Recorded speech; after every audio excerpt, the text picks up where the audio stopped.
आज आपल्या शाळेमध्ये जे वक्ते म्हणून आपण बोलावलेले आहेत त्यामध्ये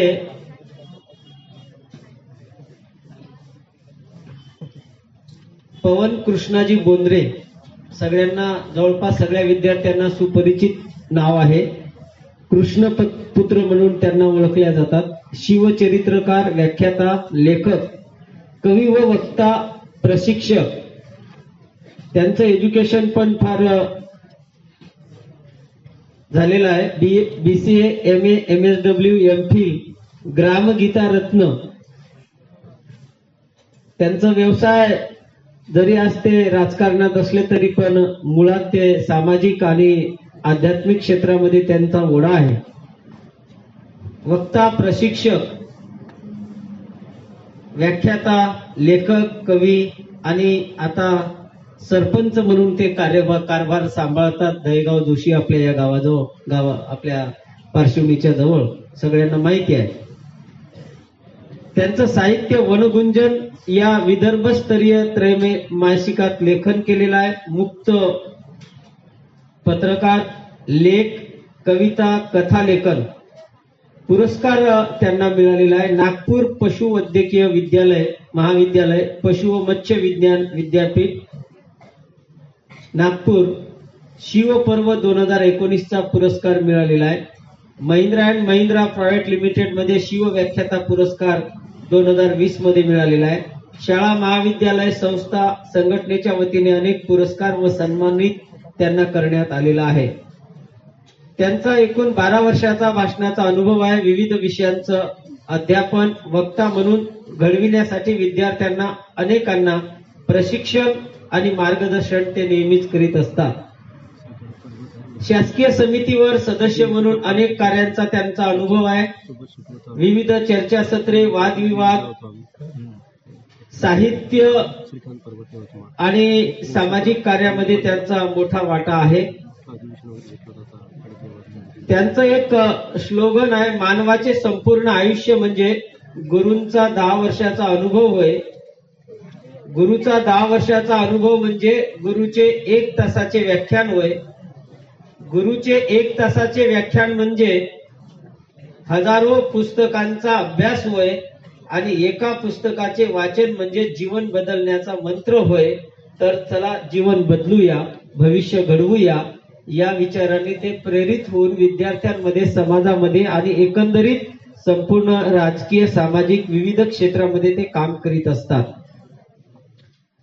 त्यांचं आपण या ठिकाणी का बरं बोलावलं, काय म्हणजे त्यांच्याशी आपला काय ऋणानुबंध आहे।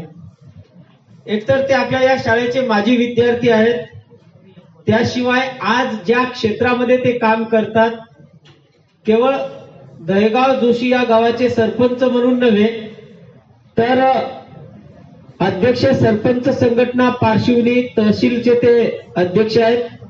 अध्ययन गट संयोजक शिवशंभू विचार मंच विदर्भ प्रांताचे आहेत ते, आणि पुण्यश्लोक अहिल्यादेवी होळकर राज्यस्तरीय समिती आहे ती उच्च व तंत्र शिक्षण पुणे महाराष्ट्र राज्याचे ते सदस्य आहेत। आणि त्यामुळे शिक्षण क्षेत्राशी त्यांचा निकटचा अशा प्रकारचा फार जवळचा त्यांचा संबंध आहे।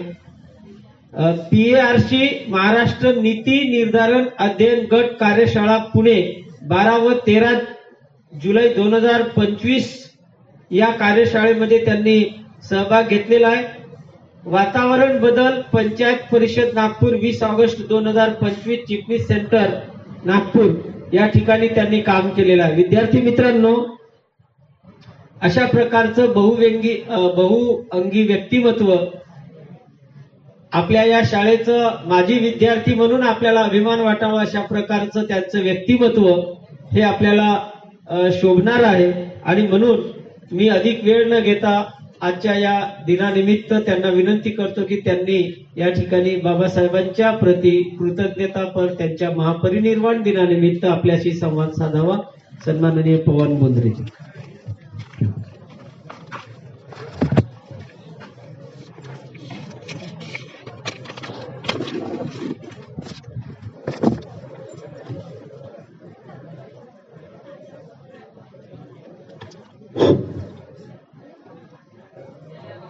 रत्नाकरा धौतपदा हिमालय कीर्तिनीम ब्रह्मराजर्षी रत्नाढ्या वंदे भारत मातरम.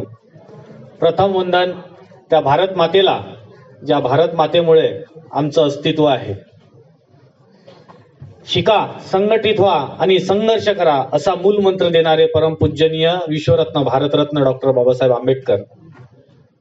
उठा मृगराजांना उठा, या मर्त्यभूमीवरील देवता, तुम्ही का मेंढर म्हणून जगता आहात? तुम्ही पुरुषत्व जागणारे आहात, तुम्ही पुरुष आहात, पुरुषांसारखे जगा असे सांगणारे परमपूजनीय स्वामी विवेकानंद. ही धरती शेषनागाच्या हातावर नाही, त्याच्या मस्तकावर नाही, तर कष्टकऱ्यांच्या हातावर आहे, कष्टकऱ्यांच्या माथ्यावर आहे असे सांगणारे परमपूजनीय अण्णाभाऊ साठे. शिकलं तरच घडेल, घडलं तर बिघडलेलं सुधरेल आणि त्याच्यातून समाज निर्माण होईल असं सांगणारे परमपूजनीय महात्मा फुले. क्रांतीची ज्योत पेटवून जो मूलमंत्र महिलांसाठी शिक्षणाच्या स्वरूपेत आणि गंगेच्या वाहिनीनं समोर आणला, अशा क्रांतीज्योती सावित्रीबाई फुले. एक नव्हे असे हजारो नावं या भारतातले घेता येतील. ज्यांच्या कर्तृत्वावर असे तू हिमाचल उभा राहिला, हिमालयम समारभ्यम यावद हिंदू सरोवरम तम देव निर्मितम देशम हिंदुस्थानम प्रचक्षते. अशा उभ्या भारताचा आराध्य दैवत, अटक से कटक तक, अहत तंजावर से तहत पेशावर तक, राजा शिव छत्रपती या सगळ्यांना मानाचा मुजरा करतो. आणि मी पवन बोंद्रे आज मला डॉक्टर बाबासाहेब आंबेडकर यांच्या महापरिनिर्वाण दिनानिमित्त इथं आमंत्रित केलं. या निमित्त तुमच्या सगळ्यांचे आभार मानतो. शिक्षकांचे मानणार नाही, ते माझे गुरु आहे, त्यांचा सदैव माझ्या डोक्यावर आशीर्वाद आहे. मंचावर उपस्थित आजच्या कार्यक्रमाचे अध्यक्ष माननीय मोहल्ले सर, ज्यांनी आमंत्रित केलं, असे चव्हाण सर, ज्यांनी मला बायोलॉजी शिकवलं, अशा आमच्या गंगारे मॅडम, ज्यांच्या सानिध्यात मोठा झालो, असे आमचे गावंडे सर. थोडाफार मारही खाल्ला, आता मार मिळत नाही, हा भाग वेगळा आहे. आणि तेव्हा कुठंतरी बिघडलो होतो, तेव्हा कुठंतरी मार खाल्ला, म्हणूनच आज घडलो. त्याच्यातला फक्त बी गेला, घडलो हा राहिला, नाही तर कदाचित मी तुमच्या समोर नसतोच. मंचावर उपस्थित आमच्या बोंद्रे मॅडम आणि आमच्या डोबळे मॅडम, बरोबर ना? हा. अनन्य सर्व शिक्षक, महानुभाव व माझ्या विद्यार्थी बालमित्रांनो, भाषणाला सुरुवात करण्यापूर्वी एक छोटीशी कथा सांगतो. आयुष्यामध्ये अशा काही गोष्टी असतात की ज्या गोष्टीला वेळ द्यायचा असतो की नाही? द्यायचा असतो ना? शाळेला किती वेळ द्यायचा? किती वेळ? जेवढा शाळेचा वेळ आहे तेवढा, बरोबर की नाही? हा. तर मग असाच काही वेळ दिला पाहिजे. आणि आपल्याकडे जर कोणी आलं, आपल्या घरी जसं पाहुणे आलं तर त्याचा आदर तिथे करतो आपण, त्या पद्धतीने जर आपल्याकडे कोणी आलं तर तेवढा वेळ त्या पाहुण्यांना दिला पाहिजे. कारण तुम्ही जेन झेडची पिढी आहे. जेन झेड माहिती आहे का तुम्हाला? सर ते शेवटी सांगणार आहोत. परमपूजनीय डॉक्टर बाबासाहेब आंबेडकर एक असं व्यक्तिमत्व की ज्यांना सिम्बल ऑफ नॉलेज म्हणून ओळखले जाते. परमपूजनीय डॉक्टर बाबासाहेब आंबेडकर असं एक व्यक्तिमत्व की ज्यांना कायदे पंडित म्हटले जाते. असं एक व्यक्तिमत्व की ज्यांना राजनीतीचा विशेषज्ञ म्हटले जाते. एक असं व्यक्तिमत्व की ज्यांना ज्ञानाचा रक्त पिपासू म्हटले जाते. एक असं व्यक्तिमत्व की ज्यांना ज्ञानाचा भंडार म्हटले जाते. एक असं व्यक्तिमत्व की ज्यांना आदर्श शिक्षक म्हटले जाते. एक असं व्यक्तिमत्व की ज्यांना आदर्श अर्थतज्ञ म्हटले जाते. एक असं व्यक्तिमत्व की ज्यांना उत्तम लेखक म्हटले जाते. एक असं व्यक्तिमत्व की ज्यांना उत्तम भाषणकर्ता म्हटलं जाते. एक असं व्यक्तिमत्व की ज्यांना उत्तम द्रष्टा म्हटले जाते. एक असं व्यक्तिमत्व की ज्यांना युग पुरुष म्हटले जाते. एक असं व्यक्तिमत्व की ज्याला युग प्रवर्तक म्हटले जाते. युग प्रवर्तक म्हणजे ज्या व्यक्तीने युग बदललेला आहे. आणि अशा व्यक्तींच्या परिनिर्वाण दिनानिमित्त मला अर्धा तास बोलायला सांगितलेलं आहे.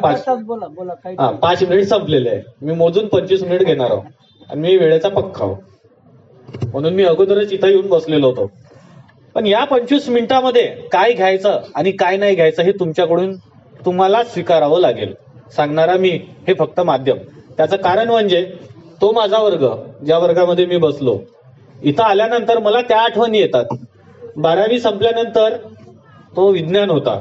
12वी संपल्यानंतर तुम्ही कोण कुठे असाल, तुमचे शिक्षक कुठे असेल, कोण रिटायर झालेलं असेल माहिती नाही. म्हणून आपण ज्या गोष्टीसाठी जेवढा वेळ द्यायचा अभ्यासासाठी असेल, कॉलेजसाठी असेल, मित्रांसाठी असेल, मोबाईलसाठी असेल, बाहेरून आलेल्या पाहुण्यांसाठी असेल, शाळेत होणाऱ्या कार्यक्रमासाठी असेल, 100% द्यायचा म्हणजे द्यायचाच. काक चेष्टा बको ध्यानम स्वान निद्रा यथावचम अल्पाहारी गृहत्यागी हेची विद्यार्थी पंचलक्षणम. विद्यार्थ्यांचे 5 लक्षण सांगितलेले आहे भारतीय संस्कृतीमध्ये. कावळ्यासारखी नजर, कावळ्याला एक डोळा असता पण दोन्हीकडे नजर असते. बको ध्यानम, बगड्यासारखं ध्यान, बगडा पाण्यात उभा राहतो पण मासोळी हेरतो. काक चेष्टा बको ध्यानम स्वान निद्रा, कुत्र्यासारखी झोप, सदैव झोपेमध्ये शब्दशः जाऊ नका. कुत्र्याला जर कधीही समजा त्याच्याजवळ आवाज आला तर त्याचे डोळे उघडतात. भारतामध्ये मिलिटरी नंतर जर सगळ्यात चांगलं जर कोणतं मिलिटरीचं साधन असेल तर तो श्वान आहे. काकचेष्टा बको ध्यानम स्वान निद्राचा अथावचम अल्पाहारी गृहत्यागी हेची विद्यार्थी लक्षणम. अल्पाहार आणि गृहत्याग. गृहत्याग म्हणजे आता आपण गृहत्याग केलेला आहे म्हणूनच इथं कॉलेजमध्ये आलेलो आहे. आणि जर तुम्ही म्हटलं असतं की मला घरी शिक्षण द्या, आज ती परिस्थिती नाही. आता आपण पाटलाची लेख नाही. लक्षात घ्या, ज्या बाबासाहेबांवर आपण बोलणार आहोत, ज्या बाबासाहेबांच्या विचारांचं इथं चिंतन करणार आहोत, ज्या बाबासाहेबांचं जीवन चरित्र पाहणार आहोत, त्या बाबासाहेबांच्या प्रत्येक कणाकणातून, प्रत्येक क्षणाक्षणातून, जीवनातून शिकण्यासारखं आहे. आज संविधानानं आपल्याला हक्क, अधिकार, कर्तव्य दिलेले आहे. पण आपण हक्क आणि अधिकारावर जरा जास्त मजल मारतो, कर्तव्याच्या दूर राहतो. आमचे कर्तव्य काय, आमची मातृभूमी कशी आहे, हे बाबासाहेबांच्या संपूर्ण जीवनातून शिकण्यासारखी आहे. अतिथी देवो भव वसुदैव कुटुंबकम सेवा परमो धर्म. आता विश्वात्मक देवाशी सांगणारी आमची संस्कृती आहे. मग याच संस्कृतीमध्ये, याच मातृभूमीमध्ये तत्कालीन इंग्रजीच्या राजवटीमध्ये एका मुलाचा जन्म झाला. वडिलांचं नाव रामजी सकपाळ. तत्कालीन महू या ठिकाणी सीपी अँड बेरार प्रांतामध्ये, आताचा मध्य प्रदेश, उत्तर प्रदेश, मध्य प्रदेशचा जो भाग आहे, नागपूर तेव्हा त्याची राजधानी होती. आणि 5 वर्षाचे असताना त्यांना लक्षात आलं, त्यांचे वडील सुभेदार होते, इंग्रजाच्या छावणीत होते. त्यांच्या अशा लक्षात आलं की या देशामध्ये कुठंतरी भेदभाव होत आहे आणि हा भेदभाव कुठंतरी मिटवला पाहिजे, संपवला पाहिजे. वय वर्ष किती, आम्ही 5व्या वर्षी काय करतो, आम्हाला 18व्या वर्षी सुद्धा कळत नाही. आम्ही 10वी झाल्यावरही की सायन्सला ऍडमिशन घ्यायचं, आर्टला घ्यायचं, नेव्हीला जायचं, आर्मीला जायचं, मिलिटरीला जायचं, रिकामं राहायचं, मोबाईल पाहायचं, शेतीत जायचं, काय पाहायचं काहीच कळत नाही. बाबासाहेबाचा संकल्प कितव्या वर्षीचा होता, म्हणून म्हटलं शिकण्यासारखं आहे. विचारबिंदू, बाबासाहेबांचं जसं जीवन मोठं मोठं होत गेलं आणि त्यांना जसं जसं लोकांशी संपर्क व्हायला लागला आणि त्यांच्या वडिलांचा तिथून गमन मुंबईला झालं आणि मुंबईला आल्यानंतर त्यांनी इंग्रजी माध्यमाच्या शाळेमध्ये ऍडमिशन घेतली, दाखला घेतला. बाबासाहेब मोठे व्हायला लागले आणि मुंबईकडे, तेव्हा इंग्रजांचं मोठं राज्य होतं, तेव्हा बॉम्बे प्रेसिडेन्सी होती, आता मुंबई, आणि आता महाराष्ट्र राज्य, तेव्हा काही महाराष्ट्र राज्य नव्हतं. आणि त्यावेळेस जर तुम्ही फार बोलत असाल तर मला मागे येऊन पण बोलता येईल. मी तेवढा मानाचा वक्ता नाहीच, कारण की या शाळेचा विद्यार्थी म्हणूनच म्हटलं मी शिक्षकांचे आभार मानणार नाही. ही माझी हक्काची शाळा आहे आणि तुम्ही तर माझे त्याच्यापेक्षा हक्काचे झाले. याच्यातले अर्ध्यापेक्षा जास्त चेहरे मला ओळखणारे आहेत आणि मला बोलण्यासाठी माईकच पाहिजे असंही नाही. माझा आवाज असाही कणखर आहे. जेन झेड म्हणजे काय, जेन झेड प्लस म्हणजे काय, बोरकर आणि राज समजून सांगणार आहोत. मला अर्ध्यापेक्षा जास्त मुलांचे नाव माहिती आहे कारण मी तुमच्या शाळेत 2-3दा येऊन गेलेलो आहे. म्हणून सांगितलं की ज्यांना जेवढा वेळ द्यायचा त्यांना तेवढाच वेळ द्यायचा. कोणी आपल्या समोर आलेला आहे तर त्यांचं ऐकून घ्यायचं, नाही तर मग आपण बोलायचं, आहे की नाही. चला असो. तर बाबासाहेब जसे मोठे व्हायला लागले, 9 वर्षाचे झाले. 9 वर्षाचे झाल्यानंतर बाबासाहेबांनी एक प्रतिज्ञा केली. आम्हाला राजा शिवछत्रपती सांगितलं जाते, आम्हाला स्वामी विवेकानंद सांगितलं जाते, आम्हाला प्रभू श्रीरामचंद्रांची महिमा सांगितली जाते, आम्हाला सगळ्या इतिहासकारांची महिमा सांगितली जाते, राजांची महाराजांची सांगितली जाते. तसंच बाबासाहेब समजून घेताना हा विषय सुद्धा तेवढाच महत्वाचा आहे. आज बाबासाहेबांची प्रतिमा चांगल्या उच्च शिक्षित लोकांच्या मनामध्ये मलिन आहे. शिकलेल्या तरुणांमध्ये असं वाटतं की त्यांनी त्यांच्याच लोकांसाठी केलं, आमच्यासाठी काय केलं. पण जरा बाबासाहेब समजून घेताना जर हा विचार जर आम्ही मांडला, तो ऐकला आणि तो जर अंगीकारला तर भारतीयत्व, राष्ट्रीयत्व ना राष्ट्रीयत्वच हिंदुत्व आणि हिंदुत्वच हे जीवन तत्व हे दिसून येते. हे काही वेगळं नाही. अभिप्रेत म्हणजे काय, समता आणि समरसता ही बाबासाहेबांना अभिप्रेत होती. सर्व समान असावेत, सगळ्यांना समान अधिकार असावे, सगळ्यांचे पानवटे सारखे असावे, सगळ्यांच्या स्मशानभूम्या सारख्या असावा, सगळ्यांना मंदिरात जाण्याचा अधिकार असावा, सगळ्यांना शिक्षणाचा अधिकार असावा, मातृ बहिणींना सगळ्या गोष्टी ज्या त्यांना पाहिजे असतात त्यांच्या जीवनामध्ये त्या सगळ्या असाव्यात. हेच अभिप्रेत होतं. याच्याशिवाय दुसरं काही नाही. मग बाबासाहेबांनी वयाच्या 9व्या वर्षी भीष्म प्रतिज्ञा केली आणि त्यांनी विचार केला की या देशामध्ये जर कोणत्या ठिकाणी जनावरं एक होऊ शकते, त्या ठिकाणी माणसाला एकत्र होण्याची जर समजा मुभा नसेल तर मला हे समाजकारण मान्य नाही. समाजकारण आणि राजकारण एका नाण्याच्या दोन बाजू आहेत. एखादा व्यक्ती जर म्हणत असेल की मला समाजकारण आवडते, राजकारण नाही, तर हे चुकीचं आहे. राजकारण हे देशाची पॉलिसी तयार करते, हे धोरणं तयार करते, ते अंमलबजावणी करते आणि त्या धोरणावर देश चालतो. जर चुकीची राजसत्ता हाती गेली तर त्याचे फळं सामान्य नागरिकाला भोगावे लागतात. म्हणूनच राजा शिवछत्रपतींना जन्म घ्यावा लागला. आपल्या पृथ्वी तलावर 16 जगज्जेते राजे झाले, त्याच्यापैकी एक राजा. मागच्या मुली मोबाईल ठेवा, नाही तर तिकडे येतो माग. इकडे इकडे इकडे सगळीकडे लक्ष आहे माझं, मोबाईल ठेवा. या पृथ्वी तलावर 16 जगज्जेते राजे झाले, पण एकच छत्रपती शिवाजी महाराज हे लोकांमधून लोकांकरता राजे निर्माण झाले आणि बाकी सगळे वारशानं तयार झाले. म्हणून छत्रपती शिवाजी महाराज महान आहेत, कारण की त्यांनी लोकांना जगण्याचा मंत्र दिला. शिका, संघटित व्हा, संघर्ष करा, असे बाबासाहेब आंबेडकर सांगतात. आणि देव, धर्म आणि देश, देवच आणि धर्मच आणि देशच हेच सर्वस्व सांगणारे असे कोण? छत्रपती शिवाजी महाराज. देव टिकला तर धर्म टिकेल, धर्म टिकला तर देश टिकेल, देश टिकला तर समाज टिकेल, समाज टिकला तर परिवार टिकेल, परिवार टिकला तर कुटुंब टिकेल, कुटुंब टिकलं तर आमची व्यवस्था टिकेल, आमची व्यवस्था टिकलं तर आम्ही टिकू, आम्ही टिकेल तर आमची संस्कृती असेल, आमची संस्कृती असेल तर आमचा समाज असेल ना, जिथं आमचा समाज असेल तिथं पुन्हा आमचा देश असेल. लक्षात घ्या. असे सांगणारे कोण होते? छत्रपती शिवाजी महाराज. आणि असाच विचार मांडणारे कोण होते? डॉक्टर बाबासाहेब आंबेडकर. डॉक्टर बाबासाहेब आंबेडकरांनी शिक्षण हळूहळू पूर्ण केलं. परिस्थिती खूप बिकट होती. शिक्षणाचा अधिकार तेव्हा नसल्यामुळे त्यांना वर्गाच्या बाहेर राहून सुद्धा शिक्षण घ्यावं लागलं. पण बघा, एखाद्या गोष्टी, किती लोकांकडे मोबाईल नाही? हात वर करा. अँड्रॉइड नाही आहे, हात खाली करा. हात खाली करा. बोलायला नाही सांगितलं. ज्यांच्याकडे आहे त्यांनी हात वर केला. मला माहिती आहे, 2-2 आहे, माझ्याच गावचे, मी ओळखतो. तर त्याच्यामुळे लक्षात घ्या, या अँड्रॉइड मोबाईलची किंमत त्यांनाच माहिती आहे की ज्यांच्याकडे नाहीये. ज्यांच्याकडे आहे त्यांना माहिती नाही, कारण की त्यांनी तो वापरलेला आहे. असं शिक्षण हे बाबासाहेबांकडे आणि त्यांच्या समाजाकडे नव्हतं. म्हणून त्यांना त्यांची शिक्षणाची किंमत कळली, ऍडमिशन केलं, मोठे झाले, अभ्यास केला, पण पैसा कमी पडायला लागला. कारण की शिक्षणाशिवाय माणूस मोठा होऊ शकत नाही आणि पैशाशिवाय शिक्षण नाही. स्कॉलरशिप हे नंतरचा भाग झाला, आत्ताचा, तेव्हा नव्हताच. मग त्यानंतर त्यांना काही देशाच्या आतमधलं तर त्यांना अभ्यास होताच, पण बाहेरचा पण अभ्यास त्यांना करायचा होता. तर अशा वेळेस त्यांनी गायकवाड राजांकडून, सयाजीराव गायकवाडांकडून काही शाब्दिक बोलचाल करून बाहेर शिक्षणासाठी जाण्यासाठी परवानगी मागितली, घेतली. पैशाची आर्थिक मदतही घेतली. त्यावेळेस $14, त्यावेळेसचे $14, मासिक $14.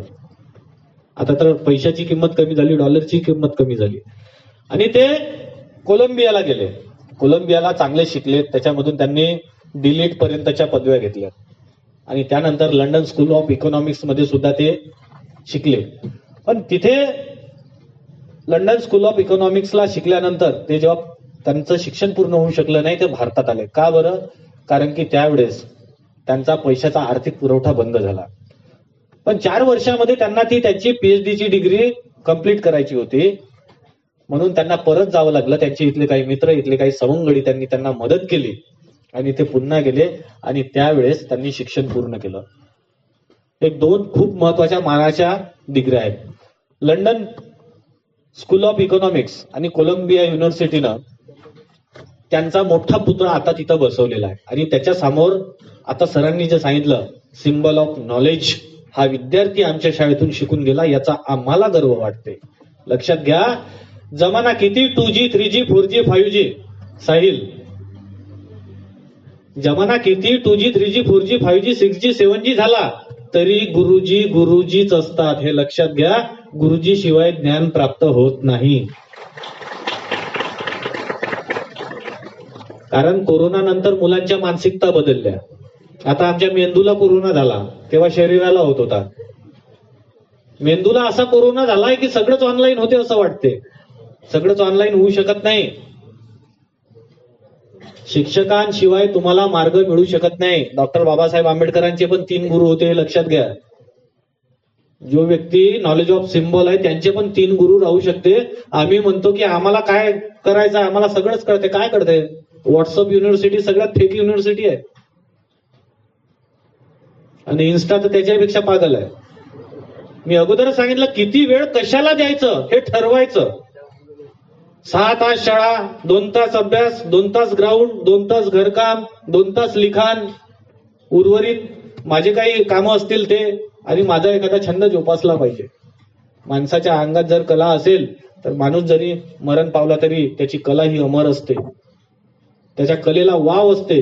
आणि जर यदा कदाचित दिवस जर पालटल्यानं जर खायला मिळालं नाही तर त्याची कला त्याला जिवंत ठेवू शकते. हे लक्षात घ्या. म्हणजे एक तरी कला जोपासली पाहिजे. काय डिग्र्या असावं, एक जर 12वी ग्रॅज्युएट झालं तर आम्हाला फार फार डिग्र्या वाटते. आम्ही 12वी आहो, आम्ही ग्रॅज्युएट आहो. कायदे पंडित, राजनीती तज्ञ, सिम्बॉल ऑफ नॉलेज, उत्कृष्ट वक्ता, उत्कृष्ट लेखक, उत्कृष्ट भाषणकर्ता, काय काय ज्यांनी संविधानाची निर्मिती केली. किती व्यक्ती असावा एखाद्या व्यक्तीकडे, जर 5-6 डिग्र्या असल्या, 8 डिग्र्या, तर त्याला ऑलराऊंडर आपण क्रिकेटमध्ये म्हणतो. त्याच्यावर बाबासाहेबांच्या डिग्र्या आहेत. बाबासाहेब समजून घेतलं पाहिजे. आम्हाला समजण्यासाठी अर्धा तास तरी त्या गोष्टीला वेळ दिला पाहिजे. वारंवार सांगू नये. जर तुम्ही मागं मोबाईल पाहत असाल तर हा माझा अपमान नाही, लक्षात घ्या, स्वतः तुमचा आहे.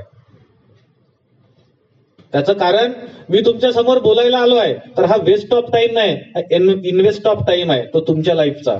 कारण मला जेवढा बाबासाहेब माहिती आहे मी तेवढा तरी सांगेन, आणि वरून अर्धाच तास आहे तर तेवढाच सांगेन. आता सरांनी एक ओळ सांगितली की एका गुरुचं व्याख्यान म्हणजे त्याचा 10 वर्षाचा अनुभव. ते माझ्याच ओळी आहे त्या लिहिलेल्या. मला त्या गोष्टीसाठी 12 वर्ष चिंतन करावं लागलं. एखादा जर 1 तास बोलत असेल तर त्याचा 10 वर्षाचा अनुभव त्याच्या मागे असते. आणि एवढे तज्ञ शिक्षक आपल्याला शिकवतात. आम्ही 12वी ग्रॅज्युएट मध्ये जर फेल झालो तर आम्हाला असं वाटतं की आमची लिंक तुटली, आता आमच्यानं पास होणार नाही. होणारच नाही, लिंक तुटून टाकतो. बाबासाहेबांनी जेव्हा लंडन स्कूल ऑफ इकॉनॉमिक्स मधून जेव्हा ते भारतात परत आले, राजरत्न मरण पावला होता त्यांचा मुलगा, अंत्यविधी करण्यासाठी त्यांच्या पत्नीजवळ काही साहित्य नव्हतं, तेव्हा त्यांच्या पत्नीनं अर्धी साडी फाडून आपल्या मुलाचा अंत्यसंस्कार केला होता. एवढी दयनीय परिस्थिती कोणाची असू शकते आजच्या काळामध्ये? कोणाची असू शकते? पण आम्हाला सुविधा फार झाल्या ना. शिक्षकांचा कार्ड जर असेल, सगळे गुरुवारी आहेत, मला माझा कार्ड सांगावं असं वाटते की आम्ही फाट्यावर पैदल यायचो दहेगाव जोशीवरून. आता तुम्हाला स्कूल बस झाल्या, हातात अँड्रॉइड मोबाईल झाले, नाही तर अर्धे पोरं तर तहसीलमध्ये गाड्या लावल्या, मी पाहिल्या, मी तिथंच बसून होतो. एवढा सुगम काळ झाला तरी आम्ही एक ग्रॅज्युएट बरोबर करू शकत नाही, डिग्री बरोबर करू शकत नाही, अभ्यास बरोबर करू शकत नाही, अर्धा तास बरोबर बसू शकत नाही. स्वतः चिंतनाची गोष्ट आहे. तुम्ही जेन झेड मध्ये आहात. जेन झेडचे 5 उदाहरणं आहेत. मैथिली ठाकूर नाव किती लोकांना माहिती आहे? माहिती आहे का कोणाला? भारतातली सगळ्यात युवा आमदार. वेदमूर्ती वेदव्रत, महेश रेखे, व्हायरल व्हिडिओ पाहिला का कोणी? 50 लाख मंत्रांचा जाप पूर्ण कंठस्थ केलेला आहे या वयात. 200 वर्षाचा रेकॉर्ड मोडला. आर माधवनचा मुलगा. असे 5 रेकॉर्ड झालेले आहे बघा एका वर्षात. 5 रेकॉर्ड 25 वर्षाच्या आतल्या मुलांनी केलेले. आणि आमचं नाव कुठे असेल? शाळा कॉलेज सुटल्यानंतर, 10वी 12वी झाल्यानंतर, पेपर झाल्यानंतर आम्ही कुठे असू? हे चिंतनाची गोष्ट आहे. 140 करोड लोकांच्या देशामध्ये फक्त जेन झेड मधले 5 लोक वर आले. फक्त 5. आम्ही कुठं असावं ही चिंतन करण्याची गोष्ट आहे. आपल्याच कॉलेजमधला मुलगा 18 वर्षाचा अग्निवीरला लागला. आता जस्ट शाळेतून 12वी झाला, जस्ट अग्निवीर मध्ये लागलेला आहे. त्याचं ध्येय कधी त्यानं ठरवलं असेल, तर हे ध्येय सुद्धा आम्हाला ठरवावं लागेल. बाबासाहेबांनी त्यांचं ध्येय वयाच्या 9व्या वर्षी ठरवलं. भीष्म प्रतिज्ञा घेतली, समाज बदलवेल, आणि प्रयत्न सुरू केला. भारतात आले. भारतात आल्यानंतर त्यांनी ज्या सयाजीराव गायकवाडांसोबत करार केला होता तिथे सचिवाची नोकरी स्वीकारली. पण तत्कालीन जाती व्यवस्थेमुळे त्यांना दूर सारलं जात होतं. त्यांनी स्वतःचा अपमान त्यांना कधीच वाटला नाही. जो मनुष्य मोठा असतो विचारानं, जो मनुष्य मोठा असतो या देशाच्या गर्वानं, जो मनुष्य मोठा असतो, ज्याच्या समोर राष्ट्र प्रथम असतो, त्याला स्वतःचा अपमान काही नसतो. त्याला राष्ट्र प्रथम, त्याला समाज प्रथम, त्याला सर्वस्व प्रथम असते. मग बाबासाहेबांनी शाळेमध्ये शिकवणं सुद्धा सुरू केलं. इकॉनॉमिक्स हा सगळ्यात चांगला विषय त्यावेळेस भारतीय परिस्थितीमध्ये. एक आपल्याकडे एक चांगलं गीत आहे, जहा डाल डाल पर सोने की चिडिया करती है बसेरा वह भारत देश है मेरा. इंग्रजांनी आपला देश, ज्याच्यांनी फ्रेंच पोर्तुगीजांनी इंग्रजांनी लुटला, आणि लुटल्यानंतरही सुद्धा आपल्या देशामध्ये जी आर्थिक परिस्थिती होती, त्या आर्थिक परिस्थितीच्या विवंचनेवर अवमूल्य करून डॉक्टर बाबासाहेबांनी त्या विषयावर पीएचडी केले. का भारतातल्या तत्कालीन भारतीय रुपयाचा अभ्यास करून त्याची आजची परिस्थिती काय आहे. तरी आज आमच्या प्रत्येक आई बहिणीच्या गळ्यात, हातात कमीत कमी 1, 2, 3 तोळे सोनं आहे. आमची ती संस्कृती आहे. त्याच्यावर सुद्धा त्यांनी बारीक अभ्यास केला. अर्थशास्त्राचे प्राध्यापक झाले, प्राचार्य सुद्धा झाले, पण समाज जवळ येऊ देत नव्हता. अशा वेळेस त्यांना खूप खंतही वाटत होती, कारण की त्यावेळेस अस्पृश्यता खूप बोकाळलेली होती. मग त्यांनी राजनैतिक जीवनामध्ये प्रवेश घेतला आणि त्यांना लक्षात आलं की जोपर्यंत मोठा आवाज उचलला जाणार नाही तोपर्यंत आपल्याला स्वातंत्र्य मिळणार नाही. कोणतं स्वातंत्र्य? वैयक्तिक स्वातंत्र्य. ते तरी इंग्रजापासून तर कधीतरी मिळणारच होतं. सामाजिक स्वातंत्र्य, सांस्कृतिक स्वातंत्र्य हे मिळणं गरजेचं होतं. म्हणून बाबासाहेबांनी राजनीतीमध्ये असताना अनेक गोष्टी केल्या. समाज एकत्रित केला, मित्र एकत्रित केले, विचारधारा निर्माण केली, काही पार्टी पण तयार केल्यात. शेड्यूल कास्ट फेडरेशन तयार केलं, रिपब्लिकन पार्टी तयार केली, बहिष्कृत हितकारणी सभा तयार केली, मूकनायकासारखं वर्तमानपत्र तयार केलं, ज्याच्यातून सामान्य लोकांचा आवाज वर उचलण्यासाठी मदत केली. आणि अशा वेळेस त्यांना त्यांच्याच समाजातील नाही तर भारतातील अनेक सामाजिक कार्यकर्त्यांनी आणि समाज उद्धारकांनी सुद्धा मदत केली. बाबासाहेबांनी लिटरेचर लिहिलं, बाबासाहेबांनी पुस्तकं लिहिले आणि लोकांना जागृत करायला सुरुवात केली. तत्कालीन परिस्थिती एवढी बिकट होती की माणसाला माणूस म्हणून सुद्धा काही ठिकाणी जवळ येण्याचा अधिकार नव्हता. मग चौदार तळ्याचा सत्याग्रह झाला. 1900 किती नाही माहिती? पुढच्या वेळेस तुम्हीच मला उत्तर द्या बाबासाहेबांचं जीवन चरित्र वाचून. चौदार तळ्याचा सत्याग्रह केला त्यावेळेस त्यांचे मित्र ब्राह्मणच समाजाचे होते. त्यांचा पुढाकार त्याच्यामध्ये होता. आणि चौदार तळ्याचा सत्याग्रह झाल्यानंतर बाबासाहेबांनी जे पाणी कुत्रे प्यायचे, घोडे प्यायचे, गाढवं प्यायचे, ते माणसाला पिण्याचा अधिकार नव्हता. त्या चौदार तळ्याचं पाणी बाबासाहेबांनी घेतलं आणि पिलं. आणि त्या दिवशीपासून समाजासाठी तो तळ उघडं झालं. महात्मा फुलेंना त्यांनी गुरु मानलं, कारण की महात्मा फुलेंच्या वाड्यामध्ये मी याच वर्षी जाऊन आलोय. त्याच्या आतमध्ये विहीर आहे आणि आजूबाजूला सगळं शेड्यूल कास्ट एरिया आज आहे. शब्द वापरणं योग्य नाही पण वापरावा लागतो. तत्कालीन परिस्थितीमध्ये पिण्याच्या पाण्याची व्यवस्था नव्हती तर त्यांनी आपल्या घरचं टाकं सुद्धा आणि विहीर सुद्धा मोकळी करून दिली होती. म्हणून अशा व्यक्तीला गुरु मानलं. संत तुकाराम महाराजांचा त्यांच्या जीवन चरित्रावर मोठा प्रभाव होता. मग असं व्यक्तिमत्व आमच्या देशामध्ये जेव्हा निर्माण होतं तर आम्हाला विचार करायला पाहिजे की जे बाबासाहेब 18 तास अभ्यास करायचे, 18 तास अभ्यास करायचे, आम्हाला किमान 2 तास तरी करता येईल का? 16 तर वजाच करून टाकले. आम्ही आता उलट केलं, 16 तास मोबाईल पाहणं, 2 तास त्याच्यातही मदत आलं तर हलो आहे की नाही. मग नाहीतर मग एकदा भलताच सांगते की स्नॅप टाकलाय पाहून घे कसा वाटते, तर मेन्शन कर. आपण ठरवायचं. मार्क्स जुगरबर्ग, किती लोकांनी नाव ऐकलेलं आहे? Marks Zuckerberg. चुकलं तरी चालेल, हात वर करा. ऐकलं असेल नाही विचारत प्रश्न. मी प्रश्न विचारायला गेला तर मला 1 तास लागते. आता जवळ माझ्याकडे 10 मिनिट बाकी आहे. ज्या व्यक्तीनं फेसबुक निर्माण करून फेसबुकवर अख्खी दुनिया, ज्याच्या समोर नाही फेस ना, ज्याच्या समोर नाही बुक, अख्खी दुनिया आणून टाकली. आता व्हॉट्सअपही घेऊन टाकलं. सगळं डिजिटलायझेशन केलं ना, आपला सगळा वेळ तिथं गेला. असं तरी काहीतरी शोधलं पाहिजे ना या विद्यार्थी दशेमध्ये. मंगळावर जो यान गेलेला, मंगळ माहितीये का तुम्हाला? मंगळ काय आहे? मंगळावर जे यान गेलं त्याच्यामध्ये महाराष्ट्रातला आपल्या महाराष्ट्रातला एक असा मुलगा आहे की जो फक्त 12 वर्षाचा आहे, त्याच्या संशोधनाचे पाठ सुद्धा त्याच्यावर गेलेले आहेत. माहिती आहे का तुम्हाला आम्ही किती वर्षाचे आहोत? आम्ही आमचं स्वतः चिंतन करावं. मी हे नाही म्हणत तुम्हाला काय करा, तुम्ही स्वतःचं तुम्हाला चिंतन करायचं आहे. नाही तर मग इकडचं ठरलेलं आहे 10+2+3+ लग्न विषय खतम. इकडचं ठरलेलं आहे 10+2+3 ग्रॅज्युएट झाला तर झाला, नाही तर 200, 300, 500 रुपये कामाला जा, नोकरी भेटली तर ठीक, नाही तर मग सरकारला शिव्या द्या.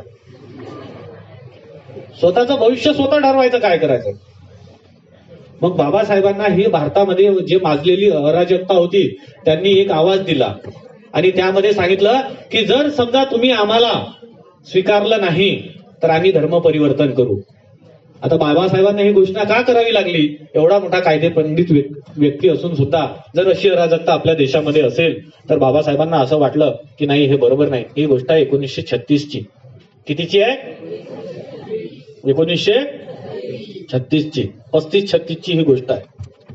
आणि त्यानंतर आपल्या देशाच्या संविधानाची रचना सुरू झाली. यावेळेस रमाईचा मृत्यू झाला होता. नाव ऐकलंय का रमाई? कोण होती रमाई? हा, आणि रमाईचा मृत्यू झाला होता. अशा वेळेस सुद्धा बघा बाबासाहेबांना 5 मुलं मुली होते. किती? त्याच्यामध्ये गंगाधर, रमेश, यशवंत, इंदू आणि राजरत्न 5 पैकी 1 वाचला आणि बाकी सगळं मरण पावले. रमाई गेली. समाज जवळ करण्यासाठी तयार नाही, खाण्यासाठी अन्न नाही. ज्या कॉलेजमध्ये प्राध्यापक म्हणून शिकवल्या जाते, शिकवतात प्रधानाचार्य, प्राचार्य, अशा ठिकाणी विद्यार्थी सुद्धा जवळ करत नाही. एवढा दुःखाचा डोंगर कोसळला, तो माणूस शांत राहावं की त्याने हालून जावं. तरी बाबासाहेब शांत राहिले, कारण समोर देश होता. कारण काय होतं समोर? त्यांना माहित होतं की देश स्वतंत्र होईल, पण देशानंतर या देशाची परिस्थिती काय असेल स्वातंत्र्यानंतर, हा त्यांचा विचार होता. आणि त्यानंतर खरा या देशाचा आर्थिक स्वातंत्र्याचा इतिहास सुरू झाला, ते म्हणजे संविधानाची निर्मिती.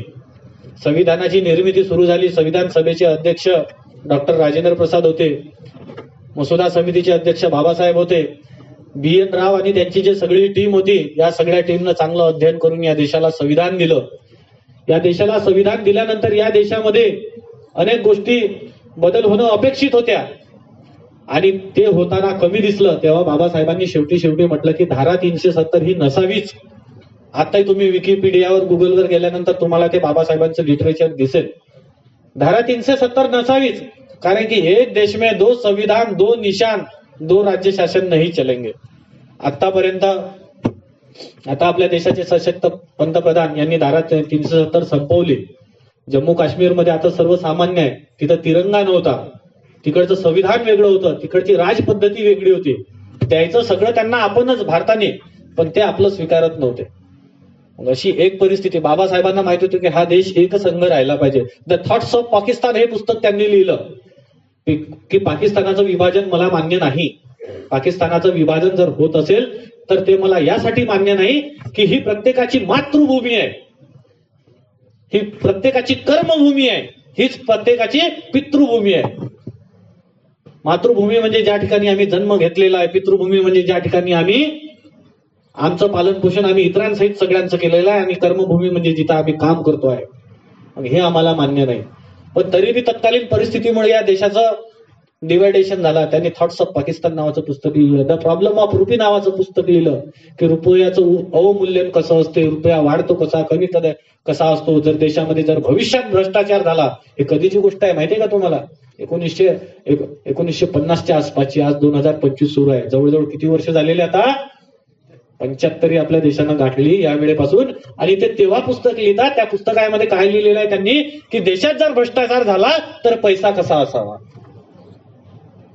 एवढा मोठा विचार. त्यांना हे सुद्धा माहिती नव्हतं की या काळात इंटरनेट येणार आहे का, फोन पे येणार आहे की गुगल पे येणार आहे. पण तेव्हा सुद्धा तो विषय मांडून घेतलेला. म्हणून दूरदृष्टा, युग प्रवर्तक हा विषय आहे. त्यानंतर बाबासाहेबांना एक आजार सुद्धा जडला होता, मधुमेह नावाचा. त्यांचा दुसरा विवाह सरिता आईशी झालेला होता. सविता आईशी झाला होता, तुम्हाला सगळ्यांना माहिती असेल.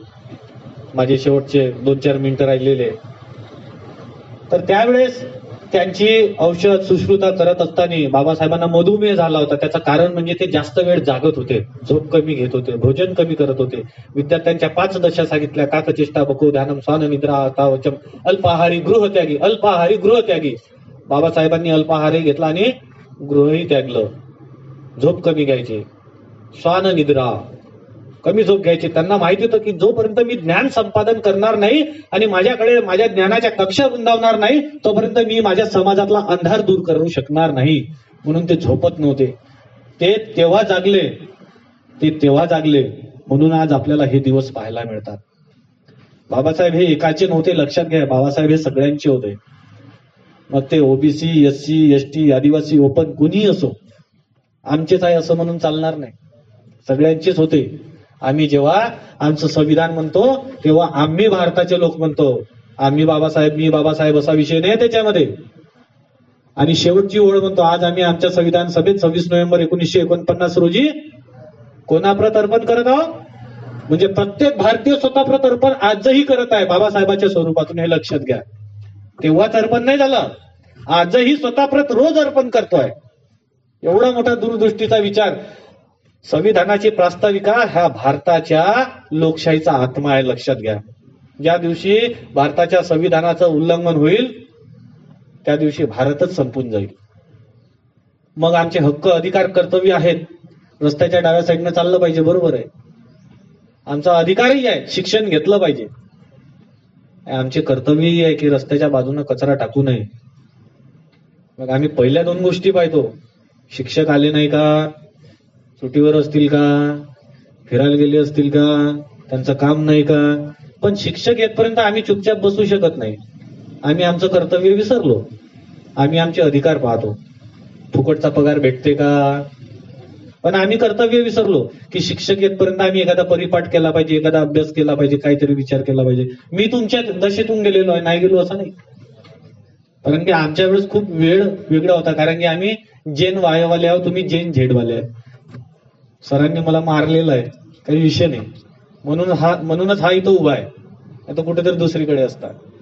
गावंडे सरांचा मी सगळ्यात जास्त मार खाल्लेला आहे. म्हणजे माझ्यावर त्यांचं प्रेमही विशेष असेल.